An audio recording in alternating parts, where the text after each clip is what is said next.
It's hard to say. It was so long ago. I mean, it all kind of lumps into one memory now. It was just very exciting. You know, we had a bunch of hit records and toured the world, and we got to open for Steve Winwood and John Fogerty and Huey Lewis, and then we started headlining and playing our own shows, and had a bunch of hit records and made a few bucks. It was nice. Yeah. Well, what happened was when I quit Bruce's band, when I quit the Range, I called Hutch the next day and said, "Tell Bonnie I want to be in her band." So about 2 years later, I got a call from her when she needed a new guitar player. Because it's Bonnie plays such a great variety of music. In another band, I wouldn't be able to play this many styles. We play rock and roll, we play R&B, we play reggae, we play African music, we play Celtic music, and just straight ahead pop stuff. And I don't know any other artist who covers that territory musically, so that's fun. It's very spontaneous on stage, as I hope you noticed.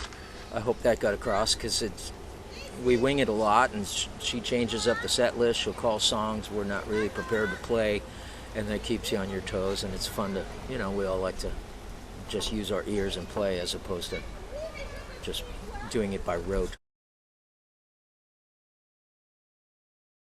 Yeah, I mean, the new album is not so new anymore, but it's fairly new. It's the latest album, and it's just songs I've written either by myself or with co-writers, about half and half, for the last couple of years, since I think it was like 2 or 3 year period. Wrote a bunch of songs and figured it's time for a new album, and tried to grab the songs that hung together well, and I played everything myself and did the whole thing myself, so it was fun. I like it. Yes, we were trying to kind of, that also was written with Rich Wayland. He wrote a good portion of that song. That song was his idea to begin with, and it's very Spinners, Al Green kind of. That's what we were going for. That was fun. Well, it was a song I had originally finished, and it was called "Ain't Bad Enough." And Bonnie heard it and liked it, and didn't like the lyrics. Not that she didn't like them, but she didn't think she could sing those lyrics from a female point of view. So I told her, you know, rewrite the words. And then we added another chunk of music, which wasn't in mine. We brought in, you know, I had written another song and gave it to her, and she said, well, why don't we put those two pieces of music together? And then she wrote the words. I think she finished them the night before we recorded it. Yeah, so it came out good. Jimmy's a great guy. We've known each other a really long time. You know, I met him when he hired me to play on his record back in L.A., his first album, I think. So we became friends and still are friends, and now we both live in Nashville, and he lives right around the corner from me, and I can walk to his house, he walks to my house, and he's a good guy, yeah. His last album was duets, and he wanted to do a duet with Bonnie, and invited her to play on it, and she invited me to play on it. So I went down there, and it was fantastic. It was really cool. I mean, it's funny because he's obviously blind, but he was pretty ill at the time. He was near the end. But I didn't even meet him until after we were done and leaving. I mean, the song was done, and then finally someone introduced me to him. He, you know, we're just all headphones, so. But it was, yeah, that's exciting to be able to play on a Ray Charles record. And I took a picture of Ray and Bonnie and myself just with my camera held at arm's length, and that became the picture on the album. And I cropped me out of it, and so it was just Ray and Bonnie, and they used that in Mix Magazine, New York Times, LA Times. I mean, I was flattered. That to me was kind of important. I'm a published photographer now.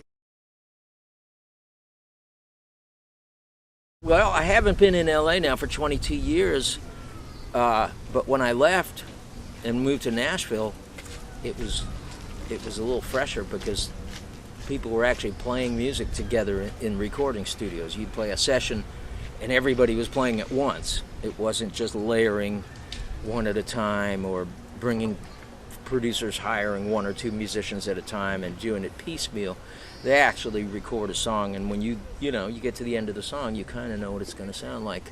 You listen back and there it is. You add some stuff, but Nashville just has, I think, the best studios, the best engineers, best musicians in the country. So LA's, LA used to be, but it's not anymore, I don't think. So,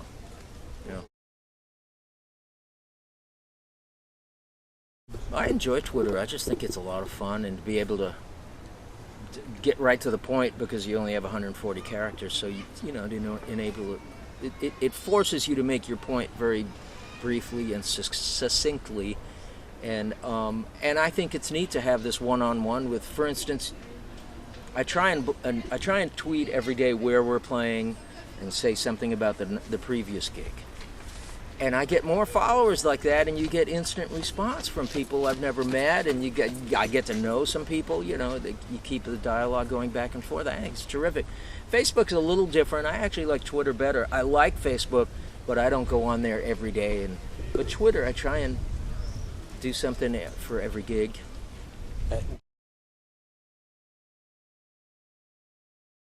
Yeah, no, I'm kind of cynical because I've been playing music for so long that it's hard for me to be surprised by music. I listen to artists who I respect, and I try to listen to music from other countries. I explore Brazilian music, African music, things like that. When I listen to a lot of new pop bands, little rock and roll bands, they're not doing anything new. They don't have, it seems to me, they start these bands before they're really prepared. They don't really have a lot to say musically. It's just they like being up there and dressing up and posing. And so when I listen to that music, I'm not intrigued that much, because that art form, to me, the two guitar, bass, and drums band, has now been going for about 55 years, and it's getting a little stale, if you ask me. So there's a lot of good music out there, but there's a lot of bad music out there, and it's really hard. I mean, I'm not going to sit there all day and listen to a song by 30 different artists to find maybe one I like, one song. So yeah, there's new music I like, but I have to hear it. Somebody has to say, check this out. I don't actively seek it out anymore. I'd rather actively seek out, I listen to Brazilian music from the 60s and 70s and stuff like that. I can learn something from that. I can't learn something from a 19-year-old band. So I want to be able to broaden my horizons and learn about new music. So yeah, I love Paul Simon's latest record. That's a really good record, I think. Great, unbelievable lyrics. I mean, as good as anything he's done, as far as I'm concerned. Beautiful melodies, great playing, great grooves, very imaginative recording.